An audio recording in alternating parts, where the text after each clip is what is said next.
Hello everyone, welcome to my YouTube channel maths with Reena ma'am. कैसे हैं आप सब? होप सब बहुत ही बढ़िया होंगे और अपनी तैयारी अच्छे से कर रही होंगे। जो कैंडिडेट्स मेरे चैनल पे नए हैं, शायद वो मेरे को नहीं जानते होंगे, तो उनके लिए मैं बता दूं, मेरा नाम रीना है। मैं करंटली दिल्ली पुलिस में एज कांस्टेबल सिलेक्टेड हूं 2018 बैच से। और इस चैनल पे हम मैथ्स के लिए प्रिपरेशन करते हैं, साथ ही साथ जितनी भी हमारी लेटेस्ट वैकेंसी जाती हैं, चाहे वो एसएससी की हैं, एचएसएससी की हैं, आरपीएफ की हैं, तो उन सब के बारे में हम डिस्कस करते हैं। तो आज की वीडियो भी कुछ वैसे ही होने वाली है। आज की वीडियो में हम बात करेंगे RPF constable plus sub inspector की जो लेटेस्ट वैकेंसी आई है, जिसका नोटिफिकेशन ऑलरेडी आ चुका है, लेकिन जिसके जो फॉर्म है वो 15 अप्रैल से ऑनलाइन होंगे। तो कौन कौन से कैंडिडेट्स हैं जो ये फॉर्म अप्लाई कर सकते हैं?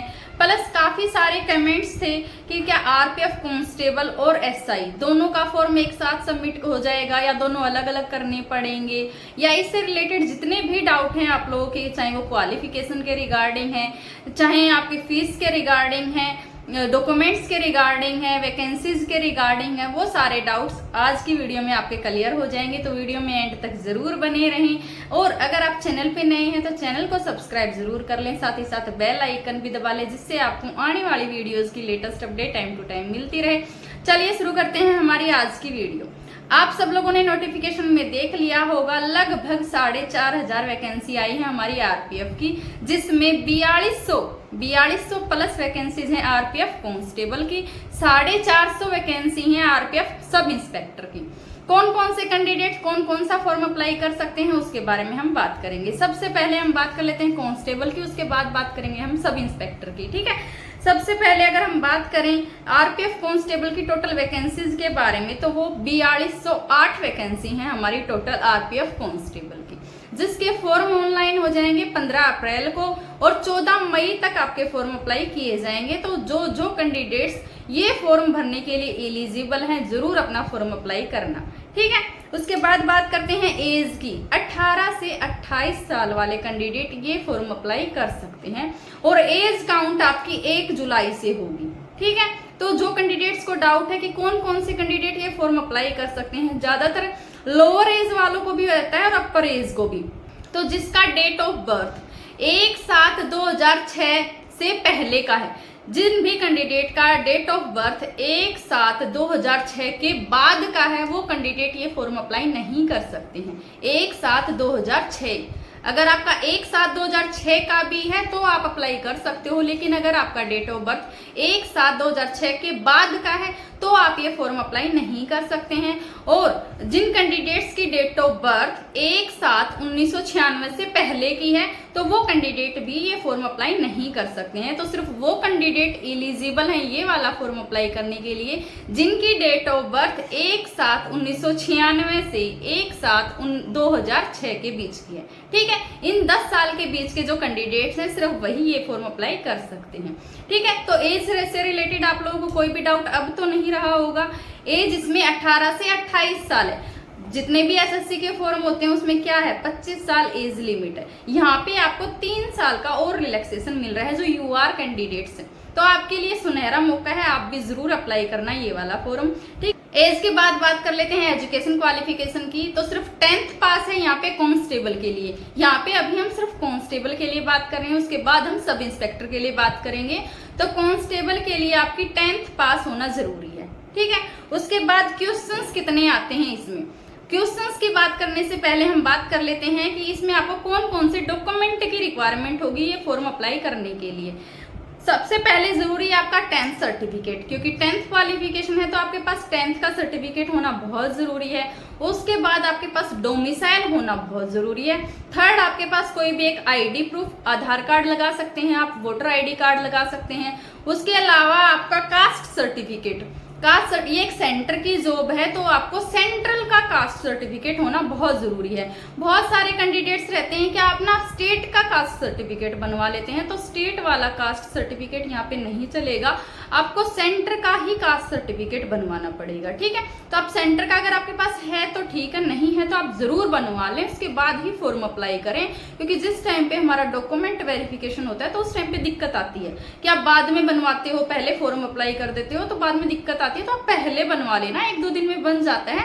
उसके बाद ही फॉर्म अप्लाई करना है, ठीक है। चाहे वो EWS है, OBC है, SC ST, जो भी आपके पास कास्ट सर्टिफिकेट है पहले बनवा के रखो, उसके बाद ही फॉर्म अप्लाई करना, ठीक है। ये थे डॉक्यूमेंट्स जो आपको रिक्वायर्ड रहेंगे ये फॉर्म अप्लाई करने के लिए। उसके बाद बात कर लेते हैं कि एग्जाम पैटर्न क्या रहेगा RPF कांस्टेबल का। इसकी जो सबसे बेस्ट बात मेरे को जो लगी पर्सनली वो मैं आपके साथ शेयर कर देती हूँ। इसका जो सिलेबस है सबसे बेस्ट सिलेबस है, क्योंकि पता है क्या होता है, मोस्टली जितने भी SSC के एग्जाम्स हैं उनका सिलेबस क्या है, मैथ, रीजनिंग और जीके। और RPF कांस्टेबल में भी सेम सिलेबस है, RPF SI में भी सेम सिलेबस है।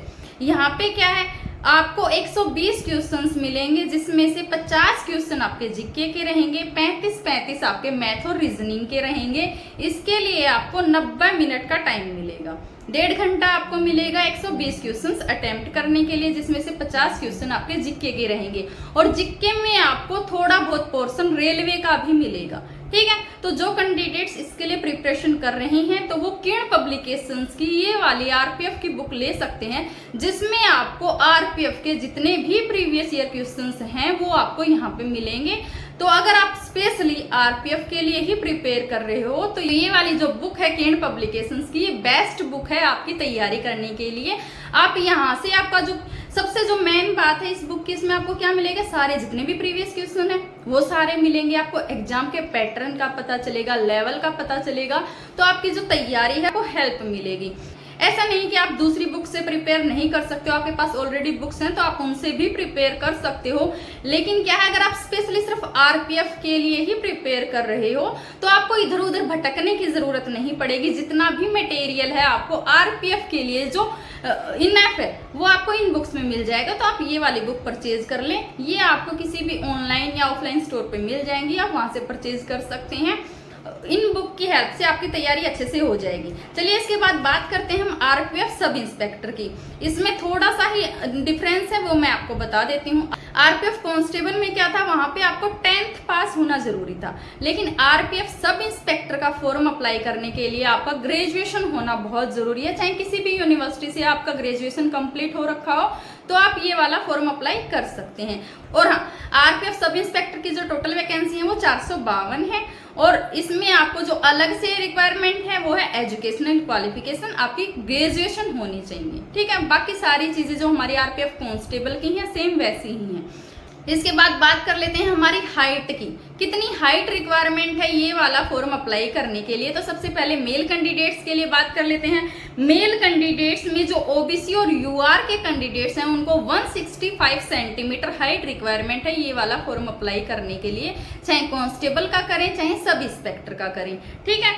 और जो SC और ST के कैंडिडेट्स हैं उनको सिर्फ 160 सेंटीमीटर हाइट ही चाहिए ये वाला फॉर्म अप्लाई करने के लिए। उसके अलावा जो कैंडिडेट्स पहाड़ी एरिया से बिलोंग करते हैं, गढ़वाली हैं, जो गोरखाज, मद्रासा, जो अलग से जिनको 7 सिस्टर्स में जिनको अलग से रिजर्वेशन मिलता है उनको 162 सेंटीमीटर हाइट रिक्वायरमेंट है ये वाला फॉर्म अप्लाई करने के लिए। उसके अलावा बात करें फीमेल कैंडिडेट्स की, तो जो फीमेल कैंडिडेट्स हैं उनको 157 सेंटीमीटर हाइट रिक्वायर्ड है OBC और UR में। और जो SC और ST के कैंडिडेट्स हैं उनको 152 सेंटीमीटर हाइट चाहिए ये वाला फॉर्म अप्लाई करने के लिए।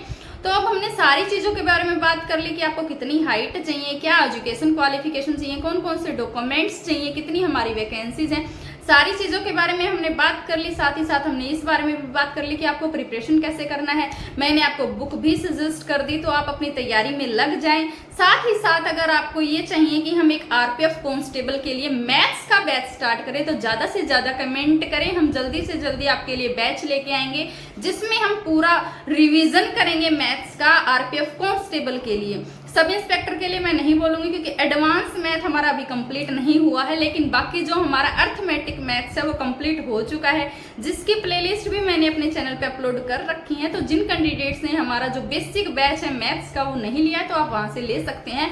उसके अलावा हम एक रिविजन बैच बहुत जल्दी लेके आएंगे RPF कांस्टेबल के लिए। तो जो कैंडिडेट्स नए हैं हमारे चैनल पे, चैनल को सब्सक्राइब जरूर कर लें, साथ ही साथ बेल आइकन भी दबा लो जिससे आपको आने वाली वीडियोस प्लस क्लासेस की latest update time to time मिलती रहे। Thanks for watching.